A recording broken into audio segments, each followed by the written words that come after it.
لاهور کې هلته کې مشر اعلان کړی دی چې یارې په پلان کې تاریخ به موږ د ګوډو دا پتنګ دا به اوچتو یو میله به جوړو دا ګوډۍ داسې خرڅېږي پرون مې خبرونو کې وکته وی 54 کروڑ روپو ګوډۍ صرف خرڅ شوې دا پتنګ او د دې تاریخ نه څوک خبر نه دي زی دا زموږ دي د پنجاب رواج دی رواج نه تاریخ پڑھاو کا 1734 کې په سیالکوټ کې یو مدرسه وه په هغې کې هندوانو او مسلمانانو په یو ځای په سبق ویلو نو دغه مسلمان او یو هندو د هغې په خپلو کې تکرار سیوا شو چې تکرار یې سیوا شو جګړه غوندې جوړه شوه هغه هندو د مسلمان ته ګستاخي وکړه ګستاخي دا وه چې د فاطمې رضی الله تعالی نه په شان کې سخته ګستاخي وکړه نو قاضي ته لاړو هغه ټایم کې قاضي زکریا خان او بادشاه محمد شاه زنګیلا و هغه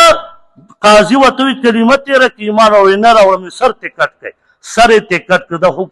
حکومت د مسلمان په لاس کې و نو هغه ټایم کې هندوانو بیا وویله چې یارې دا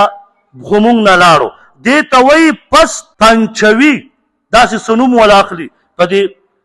د انډیا چې کومه خپله ژبه ده هغې مطلب دا دی چې په 5مه ورځ د بهار باندې چې کله پسرلی راشي نو هغې بیا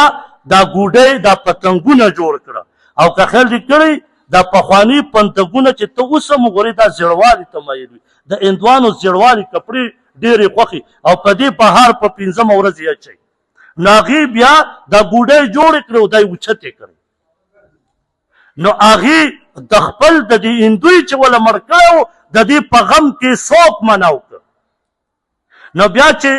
1747 راغی نو په هغه ټایم کې یو سیک راغی هغه په پنجاب باندې حکومت شروع کړ نو هغه بیا دا په حکومتي شکل باندې دغه پتنګونه اوچتول شروع کړ بیا په 1849 کې انګریزانو دا شی بیا جوړ کړ دغه د هندو په باره کې هندوی وله مړ کړی ګستاخي کړې وه نو بیا انګریزانو دا په حکومتي شکل باندې اوچت کړه نن هغه په حکومتي شکل باندې بیا شروع کېږي مسلمان د خپل تاریخ نه دی خبر